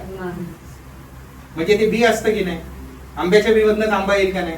फणसाच्या बी मधनच येईल की नाही? तसं हे भाव बीज म्हणतात त्याला. हे भाव बीज तुमच्यामध्ये आहे परमात्मा होण्याचं. नाही तर तुम्ही रुद्राक्षच घेतले नसते. तुम्ही म्हणले ते काय जोक आहे काय? असं थोडे असतं का की कपाळाला बोट लावतात आणि देवी देवता दिसतात? अरे पण या अनुभूती घ्या, दादाजी काय म्हणतायत काय नाही म्हणतायत त्याची. आणि त्याच्या बदल्यात तुम्हाला काय पैसे पण नाही मागितलेले किंवा पैसे द्या. असं कुठला सत्संग असेल तर मला बी सांगा की 1 पण रुपये घेत नाही आणि देवी देवतांचे दर्शन घडवतो. तुम्ही आले तुम्हाला या साहेब पासा आहे ते नाश्ता पाणी बी मागवतो, खायला बी घालतो, दिवसभर वेळ पण देतो, प्रोग्राम बिग्राम पण सगळे तुम्हाला दाखवतो व्यवस्थित. तेव्हा त्या निमित्ताने तरी या. बरोबर आहे का नाही? म्हणजे जसं आई बापाला वाटतं की आमच्या पोरांनी बाबा चांगलं चांगलं खाल्लं पाहिजे, आपल्याला जे नाही मिळालं ते त्यांना मिळलं पाहिजे. दादाजी जर ही भावना ठेवत असतील तर याच्यामध्ये चुकीचं काय आहे ते सांगा. आई बाप आशीर्वाद देतात तर पैसे मागतात, काही पैसे दे मग मी आशीर्वाद देतो. सांग, असं नाही. त्यामुळे तुम्हाला जर हे समजलं अध्यात्म काय धर्म काय, तुमचे धर्म हे तुम्हाला या आकड्यांनी मिळाले की या घरामध्ये तुम्ही जन्म घेणार, पण अध्यात्म हे तुमचं तुम्हालाच करायचं. मग ते अध्यात्म वैराग्याने असेल किंवा संसारी मार्गाने असेल. वैराग्याचा मार्ग तुमचा असेल, तुम्ही खुशाल त्या मार्गाने जावा. तुमचा जर संसारी मार्ग असेल तर तुमचे गुरु हे संसारीच असले पाहिजे. कारण जे दुःख तुम्ही भोगता, मला दर महिन्याला टेन्शन असतं की माझा आता हप्ता कसा जाणार. जे तुम्हाला असतं ते मला पण असतं की नाही, माझ्या पोराची फी कशी भरू, हा मला पण असतं ना टेन्शन. सकाळीच मुलींनी सांगितलं की पप्पा दोन याची फी भरायची आहे बरं का, आता माझी डिप्लोमाची पण एक्झाम फी भरायची आहे आणि जे चाललंय तिथं LLB त्याची पण फी भरायची आहे बरं का. आता प्रत्येक एक्झाम फीला पैसे असतात.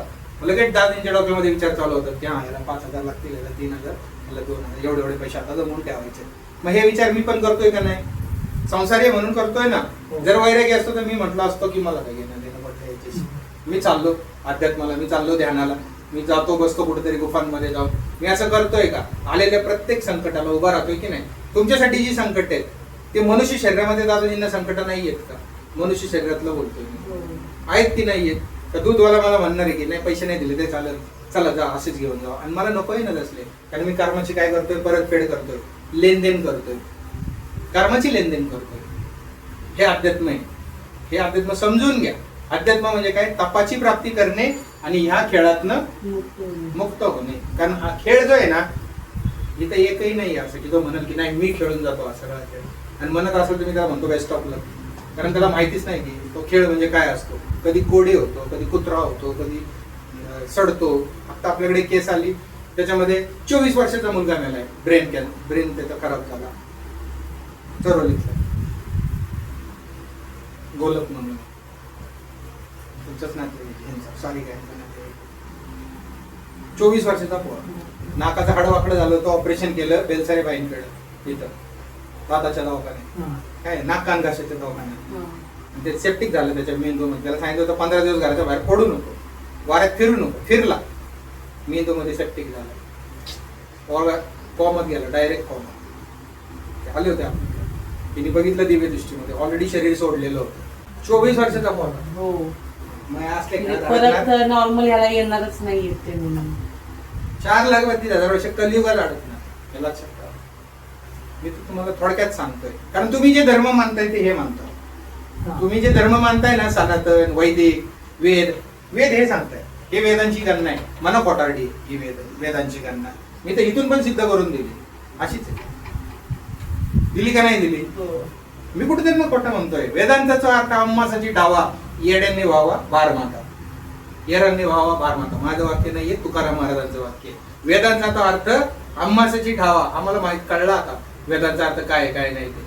हे जे नुसते पंडित बनून बसलेत ना, येरांनी व्हावा भार माता, नुसते डोक्यावर घेऊन वजे घेऊन मिरवतायत वेदांची. एक एक वेदाचा अर्थ सांगतो, काय होतं आणि काय नाही होतं. तो एक एक आकडा सांगतो, काय त्याच्यामध्ये कोडिंग केलंय. मग एवढं सगळं रेडीमेड. तप काय असतं समजलं का? रगडून रगडून जे बनतं ती गरमी, ते तप. गोल्डन हीट एनर्जी जी आपल्या डोक्याच्या मागे दाखवली जाते सूर्यासारखी देवी देवतांच्या, ती म्हणजे तप. आलं लक्षात? हे तप आहे. हे तुम्हाला कमवण्यासाठी हे मनुष्य शरीर मिळालंय. हे नोकऱ्या धंद्यान पाहणे नेहमी ते करण्यासाठी मिळालेलं नाहीये. परत एकदा सांगतो, तप कामवायचंय आणि हे नोकरी धंदा करता करता कामवायचं. मिळलंय कशासाठी? फक्त तपासाठी. मिळले कशासाठी? फक्त तपासाठी, की तुम्ही मुक्त व्हावं म्हणून. कारण या शरीरात नाही मुक्त झाले तर पुढचं शरीर ठरलंय ना कर्माप्रमाणे अधोगतीच. ऊर्ध्वगती तर होणार नाही ना. हो. ऊर्ध्वगती का होईल? कारण तुम्ही समाजासाठी जगत असताल, तुम्ही ज्ञान संपादन करत असताल, समाजासाठी जगत असाल तर ऊर्ध्वगती होईल. म्हणजे कमीत कमी कुठल्या तरी देवलोकामध्ये जन्म मिळेल, स्वर्गामध्ये जन्म मिळेल. काय मिळणार आहे? आपण नॉर्मल लाईफ जगलो, सकाळी उठलो, कामाला गेलो, आलो, पोरांचं शिक्षण पण. आणि कुत्रा मांजर पण कुत्री पिल्लांना जन्माला घालती आणि त्यांना दूध पाजती का नाही पाजती? 6-7 कुत्र्यांची पिल्ला असतात. ती काही 1-2 असतं का? बरोबर आहे ना. तिला जास्त माया आहे. मग तप कमवा. या आयुष्यात आले तर तप कमवा. दादाजींनी एवढा सोपा मार्ग दिलाय आता तप कमवण्याचा. तुम्हाला करायचं काहीच नाही. पहिला एक रुद्राक्ष घातला तरी तुम्हाला तुमचं नर्क स्किप करून टाकलं. नर्क स्किप. तुम्हाला नरकाला जायचं नाही कोणाला. किती मोठी कृपा आहे. बरं, त्याच्या बदल्यात काय घेतलंय तुमच्याकडनं? पण तुम्हाला हे पण माहित नाही की आपल्याला काय प्राप्त झालेलं आहे. विषय असा आहे, देवी देवता बघतोय आपण, असं गंमत आहे का काय? मला कुठेतरी उल्लेख दाखवा की एवढ्या 1000 लोकांना दिव्य दृष्ट्या दिल्या स्वामी समर्थांनी, येशू ख्रिस्तांनी एवढ्या 1000 दिव्य दृष्ट्या दिल्या. भगवान कृष्णांनी सुद्धा 1 जणांना दिव्य दृष्टी दिली, अर्जुनाला. बरोबर आहे का? चुकीचं आहे? एवढ्या 26,000 जणांना दिव्य दृष्टी मला दाखव कुठेतरी की इथं बघा, इथं लिहिलंय या ग्रंथामध्ये की दिव्य दृष्टी होती म्हणून एवढ्या लोकांना. म्हणून हे कॉमन झालंय, लोकांना कळतच नाहीये तर काय चाललंय. बाबांनो, हे तुमच्या मुक्तीसाठी चाललेला खेळ आहे. आणि जर तुमचा रोल तुम्हाला समजला नाही, तुम्ही जर तुमचे रोल केलेले नाही, तर तुम्हाला ही वेटिंग लागणार आहे. पुन्हा तुम्ही मनुष्य शरीर घेत बसा एवढे वर्ष, आणि 1 लाख वर्षाची वेटिंग प्रत्येकाला कंपल्सरी, जर रोल त्यांचे चुकले किंवा रोल मध्ये नाही राहिले तर. 1 लाख वर्षाचं वेटिंग आहे. आणि ते म्हणतात काय नाही, 1 लाख वर्ष देवांना कुठं लय मोठे असतात. मनुष्य शरीर आहे ना तुमचं. तेव्हा भावना कोणाच्या आहेत आता तुमच्या जगात? मनुष्याच्याच आहेत की नाही? राग, लोभ, द्वेष, मोह, मत्सर, मद होतो की नाही होतो? म्हणजेच मनुष्य शरीराच्या फिलिंग्स आहेत. आता कुठं तुमच्या शरीरात परमात्म्याच्या फिलिंग आहेत तेव्हा? समजलं? समजते का जे उदाहरणं देतोय त्याचे? नसेल समजत तर परत विचारा की बाबा हे असं कसं काय. मी तर आकड्यांनी पण सिद्ध करून देतो की हे असंच आहे आणि हे असंच आहे. लिहिणारे कोणीही वेडे नव्हते, ज्यांनी कोणी लिहिले त्यांनी फक्त कोडिंग मध्ये लिहून गेले.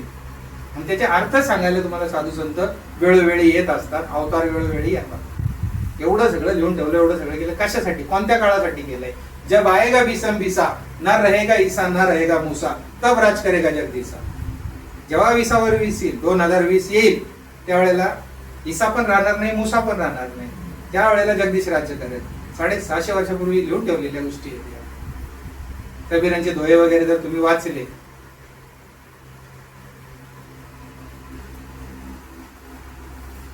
5525 वर्ष होतील, जब बीतेगा कलियुगा 5525, तब होएगा ये वचन साचा असं म्हटलंय. 25 और ये वचन होगा साचा असं म्हटलंय. 2525 पण तो मुद्दाम टाकलाय तो 5चा आकडा त्यांनी. मग तो 25 कोणता आहे त्याच्यामध्ये कोडिंग येते हे सगळे. 5000 कलियुग गेलं मी सांगितलं ना आता यांच्या हिशोबाने, वेदांच्या हिशोबाने 5000 गेलेत का नाही तुम्ही पण बोलले, म्हणजे तुम्हालाही माहिती आहे हा विषय. 5000 वर्ष कलियुगाचे होऊन गेलेत की नाही. हो. मग ते 25 वर्ष कोणते आहेत अजून, किंवा 125 वर्ष कोणते आहेत अजून, किंवा काय म्हणलंय नेमकं त्याच्यामध्ये हे कोडिंग.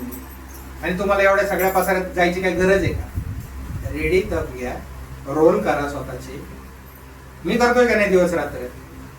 आता मी तुम्हाला हा वेळ दिला बरोबर आहे, 4 तास काय 2 तास 1 तास काहीतरी दिले ना, 40 मिनिटं 20 मिनिटं. ह्याच्यातून माझा इन्कम जनरेट झाला का मला सांगा. झाला का. ही लाईट जळतीये वरती, हा फॅन चाललेला आहे, मला भूक लागणार आहे, बडबड करतो म्हणल्यानंतर. म्हणजे ह्या सगळ्या लायबिलिटीज माझ्या आहेत की नाही आहेत. मला काय मिळलं या भौतिकातलं, काय मिळलं का. तरी पण मी पूर्ण ताकदीने तुम्हाला ते सांगतोय का नाही सांगतोय की बाबा ह्या जीवात्म्यांचं कल्याण झालं पाहिजे. सांगतो की नाही सांगतोय. तुमचे जे काही गैरसमज असतील अध्यात्माचे ते दूर करतोय का नाही करतोय मी. जेव्हा की मला भौतिकामध्ये, मग भौतिकाच्या नजरेने मी वेडा माणूस आहे ना. मी आज एक कुंडली जागेवर आलेली आहे, 1000 रुपये मी जागेवर माझे तयार होत आहेत. आता होतात की नाही होतात. मग मी काय म्हणतोय रेवाचा टाइम द्या. हेच बोललो ना मी. म्हणलो का आता मी एवढ्या वेळामध्ये झाली असती कुंडली तयार. 1-1.5 तास अजून थोडा वाढला असता, तुमचं काम झालं असतं, माझे 1000 रुपये आले असते. मी त्या 1000 रुपयाला व्हॅल्यू देतोय का अध्यात्माला व्हॅल्यू देतोय. आणि असा उभा राहून रात्री 12-1 वाजेपर्यंत तुम्हाला आहे ना सगळ्या गोष्टी सांगाल, सगळं अध्यात्म सांगाल, सगळं उघडल जे काय आहे नाही ते सगळं. का त्याच्यासाठीच जन्म घेतला मी. ज्याच्यासाठी जन्म घेतलाय जर मी ते करत नसेल तर माझ्यासारखा अभागी माणूस कोणी नाही. आणि हे वाक्य जर मला लागू होतं ते वाक्य तुम्हाला पण लागू होतं. समजलं. म्हणून हे समजून घ्या. जर या खेळात अडकले नाही एकदा, कोण नाही बाप म्हणून तुमचा, कोणीच नाही.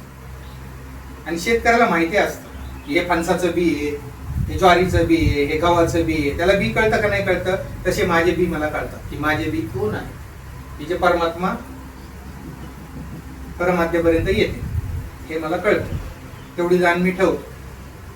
मी त्यांच्यावरतीच कार्य करतो, पण जबरदस्ती कोणावरती करत नाही. आजपर्यंत तुम्हाला एक तरी फोन केलाय मी होऊन, तुम्हाला फोन केलाय मी केलाय का नाही. नॉलेज होतो चाललंय माझं, घ्या माझं नॉलेज किंवा सगळं सांगतो. कुठला बी ग्रंथ सांगा, मी त्या ग्रंथातलं सांगतो. समजते. म्हणजे तप समजून घ्या. मी जे बोलतोय ते तपाचा खेळ तुमच्या लक्षात येणार नाही. नुसता पैसा करायचं नाही. जे पण दुःख मिळाले आपल्या पूर्व सुकृताने मिळालेले, आपलं जे पूर्व कर्म झालं त्याच्याने मिळालेले, जे पण शरीर मिळाले आई वडिलांचे डीएनए आलेले, त्यांचे कर्म पण आपल्याला मिळालेले आहेत. आपण एकटे नाही, आपण पूर्वज आहेत. आपल्याला आहेत का नाही. कुठंतरी कोणतरी पुरुष असणार, कुठंतरी कोणतरी स्त्री असणार. म्हणून तिथपासून इथपर्यंत आलो की नाही आलो आपण. त्याला तो वंशवेल म्हणतो ना आपण. वंशवेलच म्हणतो ना आपण त्याला. कसं वेगळं काय बोलतो. वंश आहे ना हा आपला. मग आपली वंशावली ही परमात्म्याची वंशावली आहे. परमात्मा होता म्हणून आपण आहे, हे लक्षात घ्या. परमात्मा नसता तर आपण असतो का. असेच आहे आपण. मग असेच आहे तर कसलं आपण कसलं पुण्य. मग तसं पण काय पाप पुण्य नाही. असेच जर बिग बँग मधून आपण जन्माला आलोय असं समजा, जसं सायंटिस्ट म्हणतात, मग कसलं पापन कसलं. बाकीचे प्राणी आहेत तसेच आहे ना आपण. तर काय वेगळे आहे मग ही नैतिकता आपल्याला कशाला पाहिजे आणि नीतिमत्ता कशाला पाहिजे. तसं नाही आहे ना. आपण क्रिएटर आहे. आपण पाप पण क्रिएट करू शकतो, आपण पुण्य पण क्रिएट करू शकतो, आपण सोमरस पण क्रिएट करू शकतो, आपण दारू पण क्रिएट करू शकतो का नाही. आपण अडाणी पण राहू शकतो आणि आपण अतिविद्वत्ता पण प्राप्त करू शकतो. कर्माचा अधिकार आपल्याला दिलाय की नाही दिलाय. कर्मण्येव अधिकार असते. कर्माचा अधिकार कोणाला आहे. आपल्याला आहे. मा फले सुखदाचन. पण त्याला फळ काय द्यायचं कोणाचा अधिकार आहे. त्याचा अधिकार आहे. त्यामुळे कर्म करत राहा एवढंच सांगतो. कार्य करत राहा. कार्यात राहिले तुम्ही प्राप्ती करून जाणार. आणि तुम्ही कार्यात नाही राहिले, तुम्हाला माझा आवाजच माहिती नाहीये, तर शरीर सुटल्यानंतर मी जर आवाज दिला तुम्हाला, तुम्ही का ओळखणार माझा आवाज. सांगा का ओळखणार. अंधारात जर तुम्ही असता, तुम्हाला आता मी बच्चनचं एक दाखवतो व्हिडिओ क्लिप किंवा ऑडिओ क्लिप, तुम्हाला तो बच्चनचा आवाज हे कळेल का नाही कळणार. कारण बच्चनला बघितलेलं आहे म्हणून मग तो आवाज त्याच्या ते कळणार. त्याचा आवाज आहे, त्याच्या तोंडातून आलेला आवाज आहे. आपण काय आंधळे नाहीये की बच्चनचा आवाज तो आपल्या ह्याच्यात बसला का नाही डीएनए मध्ये. हो. जॉनी लिव्हरचा आवाज, बच्चनचा आवाज, असे प्रत्येकाचे आवाज बसतात की नाही बसतात डीएनए. तेच तर गणित सांगतोय मग मी तुम्हाला, तेच गणित सांगतोय. तुम्हाला जर तुमच्या गुरुचा आवाज तुमच्या डीएनए मध्ये नाही बसला तर तुम्ही कसं ओळखणार. सहवास यालाच म्हणतात. तो गुरु तुमच्या डीएनए मध्ये बसला पाहिजे. झोपेत, रात्री, स्वप्नात सगळीकडे तुम्हाला तो आवाज ऐकू आला पाहिजे, तो चेहरा तुम्हाला दिसला पाहिजे. त्यावेळेला तुमचे माझे संबंध बनणार ना, नाही तर काय संबंध बनणार तुमचे. तुम्ही तुमच्या कामात, या कामात ज्याला बघितलं नाही त्याची आयुष्यभर पूजा करत बसणार तुम्ही की हे आमचे कामं करतील. त्यांनी म्हणलं होतं आम्ही तुमचे कामं करतो. नुसते मंदिरं बांधले म्हणजे होतात का. रशियामध्ये का नाही मंदिरं बांधले, अमेरिकेमध्ये का नाही मंदिरं बांधले, तिथली लोक का नाही येऊन पूजा करत. श्रीमंत तर त्यांच्याकडे जास्त आहे आपल्यापेक्षा तसं बघितलं तर. बरोबर आहे की नाही. मी करू नका असं म्हणत नाही, परत एकदा सांगतो. नाही तर म्हणताल आमचे देवी देवता तुम्ही हे करायला. त्यातलं काही नाहीये बाबांनो, तपाचा विषय चाललाय. तप समजून घ्या आणि मुक्त व्हा, एवढंच माझं बोलणं आहे. याच्यामध्ये काय प्रश्न असेल तर विचारा.